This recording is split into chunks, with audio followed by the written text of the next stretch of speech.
Ebushanya Yakoya Yasan Aba Yene Honorable Daniel Ochem Aboagye and Etwitwe Nkomo MP for Bantama. Honorable Mame Mfa enko woni party chairman case no Wontumi cited for contempt. This is your party chairman. Me say party chairman. Oh yes. Yeah. So why that highly respected yes, party so chairman. Why that wrangle between yourself and then Wankasa party chairman? I hope Senka Emanisa. But I more between me and Chairman Wontumi. And between me. For me, no Busami Pa, like I just say, a gun and mra versus Chairman Wontumi. And you know. But you under question. Well, it's okay. The property we are talking about seems to belong to you or otherwise belong to Chairman Wontumi. Yeah, let me say, a gun and brand, I enforce so, and I'm not could say. Because the Jamaican say, Chairman Wontumi, so could Busan says here, me no say. The American Yobeka. Say, one name me, money be any intem. Up until this time, Sibia, a dawe na ko buy intema, na be any intem. When Yami Boneda, Minyani Boneda, I still respect him as party chairman. And I do, sincerely. Why? Because say, or no, a year commander, still out there, I say, original, you know, when I yet, or nim, our queen different demonstrations, ma, ye koko ye. Yet nanti together, I have several pictures of him. I say, yeah, Juma together. And what is the point? Say, and Quebec was never come as a son. Nemu. Say, when you be ye Juma, and I can't say, no one to say, next, oh, my Mrano, Ebem. Because one way, the alternative, you say, Moba Fasika, Namoko, Namunina, Mabu, or Mano, Emrano, and Massey. Ghana Hounds and Mrawa. I say, when you ask him, be I ask him, be a difficult case. Meme chairman say ono to da no will be ho 2014 nipa ko to no say fe no ezike osu free no no bo dream microfinance na gu ye no the yet say DKM no I gu ye no bo dream microfinance na gu kuma se no o kam dey be crowd several places ha ona ye ne dia enti de ko ba ye ne say nkofo bi a odi omu kan bi ene ko hu na japade ene omu de call court ana court to GA and a court published by Ghanaian Times, 4th November 2016, by almost a month or so before the election. And a buy, and I mean, who publication be been a little bremy. And when we hear auction, no, more bond don't go be. It must be 2 weeks' time, 15th November 2016. Tiakushia Hono, men me mad the highest price. And a court auction, mammy. God or she near name penny for Bishao, no more shimami. Intino, the court years can walk court when appeals called Okumas no bang womb. But this can call him Kutuai. No, Mr. Train. 21 days later, so Assembia Mahua, no idea, Aboagye, a certificate of purchase. Certificate of purchase is also an idea, to say deed of title, a man ownership to the property, regardless of document, I could be. Now, Emra Gusu. Me kwese me kofano ye toba ni wi ani jiaba bibia kama manjaya be February ho ba bi na se me ko that was after the 21 days after say 21 days me saka certificate no nti ye toba ni wi no is a free 16 about 17 nti 17 be January February ho na me se me ko akofa dan no ko he mo mate ho na branch bi mesi bi na te ho na kama man ska high dan nga o tunu ma family dai nti me se me ko ho na a branch na e free no ezaka uso free no e de injunction court injunction be to me so. Now we are fresh MP, we be yemra. We dey bumra so. Nope. Na me tweme ho kogina baby. She said injunction nya ba say pe untimi ko obi. Since February 2010 I've been going to court all the time. I copim say May 2018, 2nd May 2018 and a court ebu asem no. Na asem a branch in the back court no say 1 certificate ne kutame no court entwam 2 sales na a course no court anyanya mayi enti court ntwam na court mfa ne dan sanya dai ema no 3 say edan ne kutano no enya no company ne dia eyo no ankasa ne dia em say one T company law of lifting the veil ase enti the release bear 5 and the back court nim say court emo no eni eni na moa ne lawyer me so me lawyer papa na nkasa de me kwa me hunu da in fact ezeka usa free me hunu se wo gina se me hunu da Nti court buye and court say the reliefs are by ni nyina no 30-page ruling, 33 pages document, judgment document no 33 pages. I say emu bia ni nyina so nti won fa na sem ko na ochem ko fa odai. Nti ma court mama ko nyasem ko fam da na ekuta possession. But possession na ekuta ya ni ntumi mfa nkoje. Because of the possession no kwa injunction ni nyam free ho. Yeah. Nti mu free court wona ne lawyer free court wona olusu we no. Olusu injunction case no. And was our course or apply stay of the possession. Stay of execution. Thank you. Nanka possession ni ntimi ankofa. And ono so kusomu. Na omu years na otwe emra for judgment. And say akoye na say different court, commercial court, different judge. No say no. Sita bia mo so na mabaha na maba. Kani omu koton da igura mo se mo anya notice. Afi de ko wiase ase notice munya bi. Mo de ba ye totwene. Na masa de abase nsan sum. Na mokasi nsum dia na mo ya perpetuate injustice. Ochem no onyo na koton da no. The way answer ye ton, court na ton akoto. And second, your continuous appeal of the case no is perpetuating injustice to the buyer, to the purchaser. Near totwene court totwene ye. No se men kofa. And ma Friday ni twa mu no se mote ya. E konya court belief. No court ma e letter. And e kofa police phone num. E di ye nima ye de ku fie o se ekogye e ko ye nso. Chairman Wontumi na tifie ha so mfa maye. So how does party chairman Wontumi comes into the picture? Chairman Wontumi de no. Sabe do ba bi nso am say ese we party chairman kra na mpese woni unua kuma na wo MP benya basa bia do ba bi ese uti asem kakra. Emra ye guso ye court na o. Ye court February.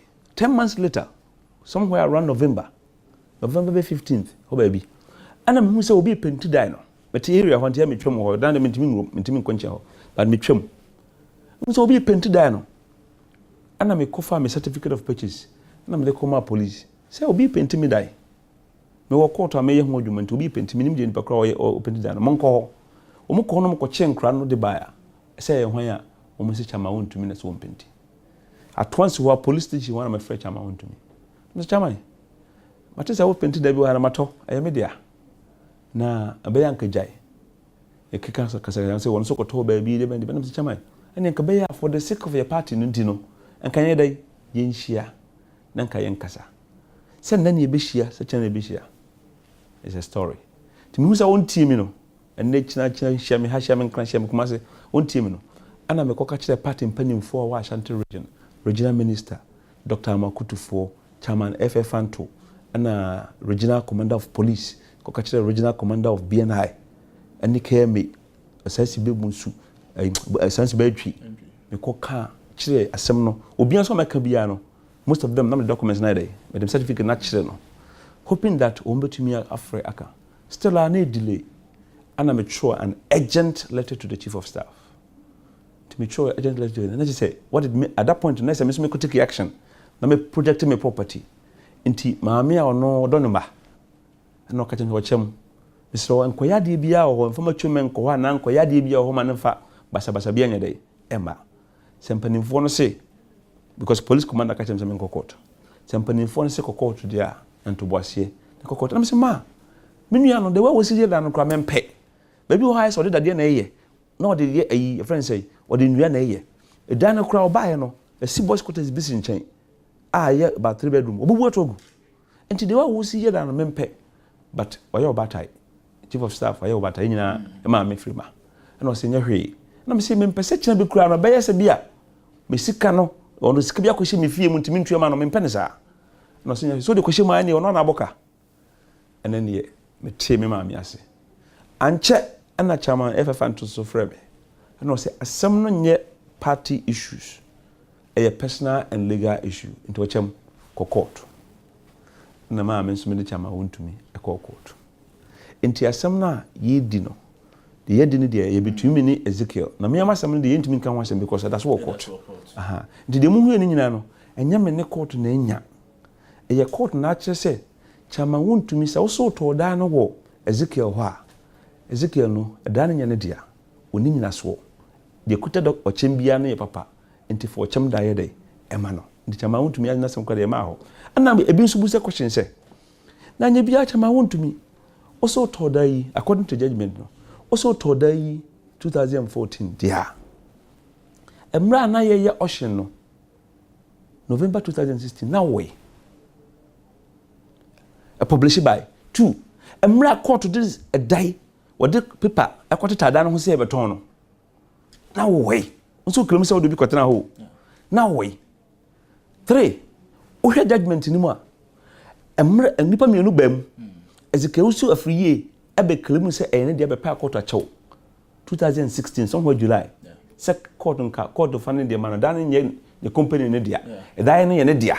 Nti what the interpleader e buy. Osma branti bi kura e friend some motufo. Say yes one na real estate agent. Emma ono so the interpleader buy say obe dan kura ne dia. Hoping that they could get it. If all these were 2015, 16, and even the many Ezekiel court to Ukraine, where was Chairman Wontumi if he bought the property in 2014? But the ambassador may be asset now. Yes. Say, though any party issue, but you cannot strictly also detach the party too much from cases that happen because you stay your national chairman.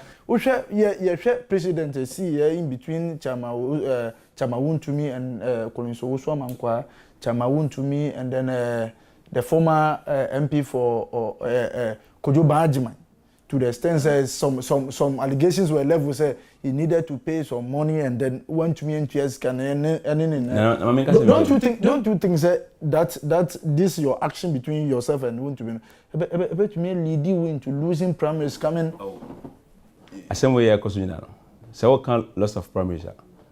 It's only Bantama people that can determine that. I can assure you. But Chairman Wontumi,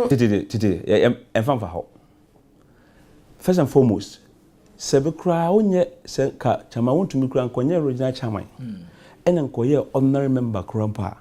And ka same way betimi enya nsunsuanso wo ye party ni so. In a sense say a party mami no. Meboa. Na masabe chairman na MP. Definitely there's that potential linkage. But the issue is say party mpani for our approach mu dia afoto no mlima. Me na naka kire me say oni panyi wo fi adue. Oni panyi wo fi a why it set a smoke coming from the pipe. Bia from up bia na doko. Luckily enough your panyi for we fi. Anti panyi for oni omodi panyi for no see. Nana yaw. Asema abai. Emra enti be yanka fa kokoto. Ndu pesa che se wonti panyi for no. Ti de me pen say ene ame no ti we. Se panyi for frɛ. Say de ebia frɛ. Some person can differently. I'll respect party panyi for no. But at the same time, no, until say you be come be no, Wontumi and stop a court process now as has you know. And penifon so crowd, you can say na, what you want to quite cheap pa. And penifon no catch them in me and say, Yamfa a boomer Ghana law. Because she a penny back could be much more catch them. What say judgment na ban? Not even Oman Panyin pone bit me done the decision of the court. Oman Panyin no more kasankasa krano. Emra oko election ya bugu nso a na won ti court ase no ogitum or you be a respect rule of law me respect rule of law me no ka say se me panimfo basisi a o maba afra me yadi kombo e otokrum a eguso a court nso process nso guso a ekoso se panimfo no betimi edi court onim se e ko fa sam no beka anasa court na bedi ka ko a at the end of the day resolution here dey ehwehwe Chairman Wontumi ankasa as a person. I don't have a hatred for him. He doesn't hate me. You could feel cry to know me this year. You could feel her believe the anymore, police the anymore. Me manika could be me could. Me could do her. Chairman Wontumi pension. No ko use banoya no. We are not enemies. But at this point in time, no, I believe say the law is supreme. None of us is above the law. Even the president in his defeat, even though he did not accept the verdict of the court. But because of his respect for rule of law, no, I can say, "Memai enimko dachinti." Mente court wase, and so major court wase matum. The baby could no win to car between ye, but say for say about affect you election those things no dear. I can assure you there's one thing that you need to understand. Me bano, ya me aba Roma, Bantama phone na yemadom. So be a bit message my frekunye iswa. Madwini muno. If you say Bantama for, there's a Bantama phone so muka se mentor so, you don't pempen so be no muka me say, or you been to be from Ra. Why not? You salute them and continue. This secret, man. I was surprised. I was surprised to myself going into the primaries. Now we share the CN. I just want to cite that as a precedent. The two could you badge mamu.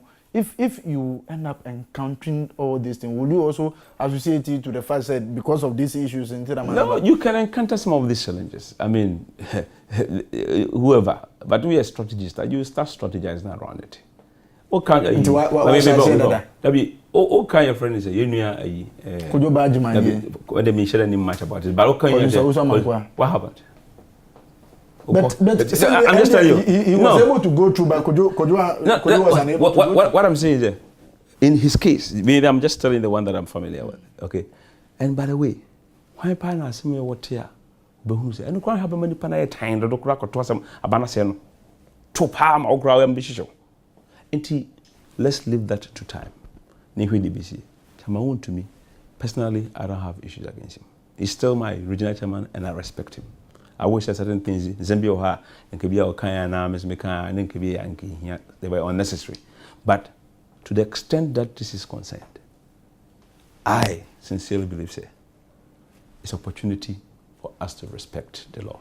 Hanamre, and in Krabba, my coin, made into Mediacy. You would have said.